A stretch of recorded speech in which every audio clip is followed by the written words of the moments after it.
Hey guy, shut it. Your little ukulele video is not gonna go viral, huh? Hey, try and pay attention to something a little longer than a fucking Snapchat. You're coming with me. I want to tell you a story about a young lad named Jacob Best. Just a local drunk, but there was something special about the dude. A haze in his eye, stumble in his step, a gas in his belly. And one day he went on a walk. For Mr. Best, the walk started because he was bored. The year was 1843 and he was only 34 years old. YouTube videos to pass the time? Well, these were the days when men were sent into the fields, into war, to Nebraska, or worse. Tough times. Young Jacob, he was drunk enough to be lucky. And his father's bar, where he was born and neglected, was sold, and the proceeds were used to open his own brewery. Mr. Best established the Empire Brewery on a piece of land that we know as God's playground. You guessed it, Milwaukee. I know what you're thinking. You're thinking, holy shit, is this beer older than Jesus? How come I don't know about this, the best beer in the history of America? Well, chances are, my ignorant friend, you have. Only you know it as a different name, such as you know Christian Bale as Batman. Really? Back in the day, bars were stocked with a fair selection of microbrews, but I'd say they'd be a bit disgusting. Anyway, for Mr. Best, disgusting wasn't good enough. He began blending different malts and hops as a way of offering his buddies a consistent, strong-ass product. This beer tasted like the tears of a dying bald eagle mixed with the fiery sweat of millions of hard-working Americans and an ounce of fucking freedom. They named this beverage Pabst Blue Ribbon. When Mr. Best's son-in-law, Frederick Pabst, took over the business, he did what any true, hard-working American hero would and named it after himself. He called it Pabst Brewing Company. Pabst Brewing Company became the biggest name in a rapidly growing industry. They were unstoppable, and naturally the best beer in the world couldn't go too long without being awarded. Thanks, pal. Soon the boys in Milwaukee had won enough prizes to tie a blue ribbon around each and every bottle that rolled out of the brewery, just because they could. Kind of like the Kanye West of beers. So for Jacob, he kept walking.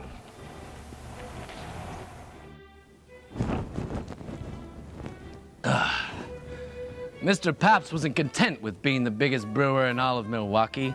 He had bigger plans in mind. So by 1898, he had developed the round bottle, now with a label of precisely 0 degrees. No big deal, you might think, but you'd be wrong. The straight label now meant you could read it without cocking your head, and the round bottle made it easier to hold, thus less breakages.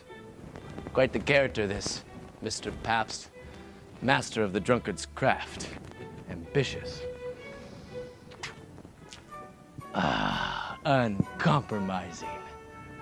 Unlike clueless hipsters nowadays who spend their time making ringtones for their pagers and dreaming of internships at Napster with little to no idea of what their forefathers went through to put PBR in their bellies in the first place.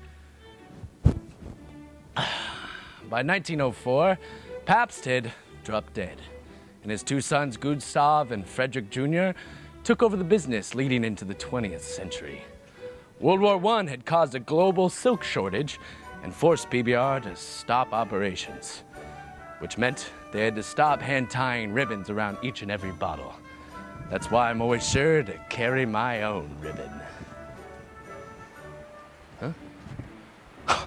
Holy shit, it's already the 20s.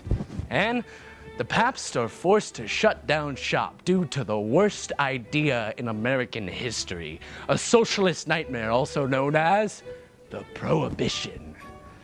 But in the spirit of a true American entrepreneur, the Pabst wouldn't let the law stop them from making money and pursued their happiness as cheese producers. What was the cheese called, you might ask?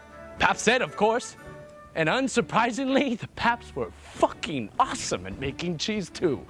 So when Prohibition ended, they sold their cheese operation to Kraft, the makers of the finest drunchies known to man.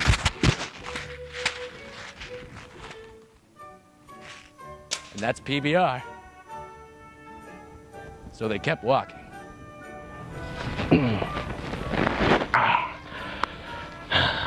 As the 100th millionth barrel of PBR was sold in 1958, it had become like a member of every American family. Kind of like the drunk old uncles sitting in the corner. Immortalized by screen legends, celebrated by David Lynch. Heineken? Fuck that shit! Pabst Blue Ribbon! Singers, songwriters, novelists, David Lynch. Pabst Blue Ribbon! Bus drivers, school teachers, and unemployed people everywhere. There was no going back for PBR and no going back from PBR. By the 20th century, the familiar 12-ounce can was then replaced with the 24-ounce can. That was then replaced with the 32-ounce bottle. And that was replaced, of course, by the grandest of them all, the PBR 40-ouncer.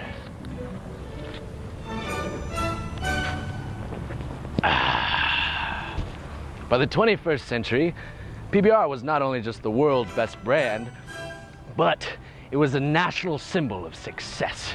The brand's Get Drunk mantra was adopted by college kids and hipster douchebags everywhere. And what would Jacob thought of all this? He'd have loved it. Milwaukee farm-born, bred drunk he might have been, but he and the tipsy masses that followed him were possessed with a fiery ambition and the endurance and addiction to match. And today, like 500 years later, I bet old Best is still drinking, and he's not showing any signs of stopping.